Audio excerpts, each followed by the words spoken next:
RLV രാമകൃഷ്ണനെ അധിക്ഷേപിച്ചതിന് പിന്നാലെയായിരുന്നു സത്യഭാമയ്ക്കെതിരെ മരുമകൾ നൽകിയ സ്ത്രീധന പീഡന പരാതിയും ഉയർന്നു വരുന്നത്. കറുത്ത നിറമുള്ള കലാകാരന്മാരെ സത്യഭാമ അധിക്ഷേപിച്ച സംഭവത്തിൽ 10 ദിവസത്തിനകം റിപ്പോർട്ട് നൽകാൻ സംസ്ഥാന പോലീസ് മേധാവിക്ക് സംസ്ഥാന പട്ടികജാതി പട്ടിക ഗോത്രവർഗ കമ്മീഷന്റെ നിർദ്ദേശമുണ്ടായിരുന്നു. പരാമർശങ്ങൾക്കെതിരെ നിയമ നടപടി ആവശ്യപ്പെട്ട് ലഭിച്ച പരാതിയിലാണ് കമ്മീഷൻ നിർദ്ദേശം നൽകിയത്. ഇതോടെ സത്യഭാമയ്ക്കെതിരെ SC/ST വകുപ്പ് പ്രകാരം കേസെടുക്കാൻ സാധ്യത കൂടി. അതിനിടെ തനിക്കെതിരെ ആക്ഷേപം ഉന്നയിച്ചവർക്ക് നേരെ ശക്തമായ നടപടികൾ സ്വീകരിക്കാൻ നിയമത്തിന്റെ എല്ലാ സഹായവും തേടുമെന്ന് RLV രാമകൃഷ്ണനും പ്രതികരിച്ചു. തിങ്കളാഴ്ച അഭിഭാഷകനെ കാണും. അട്ടപ്പാടി മധു കേസിലും വണ്ടിപ്പെരിയാർ കേസിലും സൗജന്യ നിയമസഹായം നൽകിയ അഡ്വക്കേറ്റ് PK രാധാകൃഷ്ണനായിരിക്കും തന്റെ അഭിഭാഷകനെന്നും രാമകൃഷ്ണൻ പറഞ്ഞു. വാർത്തകൾ ശ്രദ്ധയിൽപ്പെട്ടതിനെ തുടർന്ന് കഴിഞ്ഞ ദിവസം മനുഷ്യാവകാശ കമ്മീഷനും സ്വമേധയാ കേസെടുത്തിരുന്നു. തന്നെ കൂടെ ഉദ്ദേശിച്ചാണ് പരാമർശങ്ങളെന്ന് കാട്ടി നർത്തകൻ RLV രാമകൃഷ്ണനും പരാതി നൽകിയിട്ടുണ്ട്.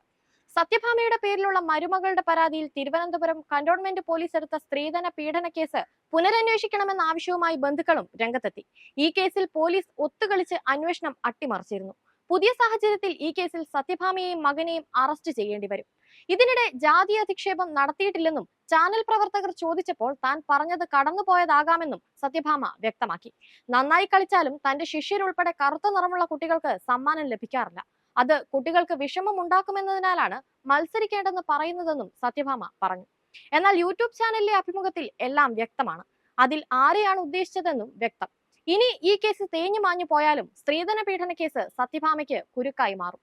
മരുമകളുടെ പരാതിയിൽ 2022 നവംബർ 2-നാണ് Thiruvananthapuram cantonment police case register ചെയ്തിട്ടുള്ളത്. 10 ലക്ഷം രൂപയും വസ്തുവും ആവശ്യപ്പെട്ട് സത്യഭാമയും മകനും ശാരീരികവും മാനസികവുമായി പീഡിപ്പിച്ചെന്നാണ് മരുമകളുടെ പരാതി. കേസിൽ മകനും സത്യഭാമയുമാണ് 1ഉം 2ഉം പ്രതികൾ. സത്യഭാമയുടെ മകന്റെയും യുവതിയുടെയും പുനർവിവാഹമായിരുന്നു. 5 ദിവസം മാത്രമാണ് സത്യഭാമയുടെ വീട്ടിൽ യുവതിക്ക് താമസിക്കാൻ സാധിച്ചത്. 35 പവൻ സ്വർണവും സ്ത്രീധനവുമായി നൽകി. ഭർത്തൃവീട്ടിൽ വന്ന ദിവസം മുതൽ സ്ത്രീധനം കുറവാണെന്ന് ചൂണ്ടിക്കാട്ടി സത്യഭാമയും മദ്യപാനിയായ മകനും ചേർന്ന് ശാരീരികവും മാനസികവുമായും ഉപദ്രവിക്കാൻ തുടങ്ങി.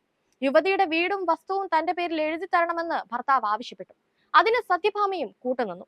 ആവശ്യങ്ങൾ നേടാനായി 2022 ഒക്ടോബർ 10-ന് യുവതിയെ സ്വന്തം വീട്ടിൽ കൊണ്ടുപോയി വിട്ടു. പിറ്റേ ദിവസം പ്രശ്നം പരിഹരിക്കാനായി യുവതിയുടെ പിതാവടക്കം വഞ്ചിയൂർ കുന്നുകുഴിയിലെ സത്യഭാമയുടെ വീട്ടിലെത്തി. എന്നാൽ യുവതിയുടെ പിതാവിനെ മർദ്ദിക്കുകയാണ് 1-ാം പ്രതി ചെയ്തത്. പിതാവിന്റെ മുൻപിൽ വെച്ചും യുവതിയെ സത്യഭാമ മർദ്ദിച്ചു. മകൻ കെട്ടിയ താലി ഇനി വേണ്ടെന്ന് പറഞ്ഞ് വലിച്ചു പൊട്ടിക്കുകയും മുഖത്തടിക്കുകയും ചെയ്തു. തുടർന്ന് യുവതിയുടെ വസ്ത്രങ്ങൾ അടക്കമുള്ളവ വീടിന് പുറത്തേക്ക് വലിച്ചെറിയുകയും ഇനി മുതൽ വീട്ടിൽ താമസിക്കേണ്ടെന്ന് പറയുകയും ചെയ്തെന്ന് FIR-ൽ വ്യക്തമാണ്.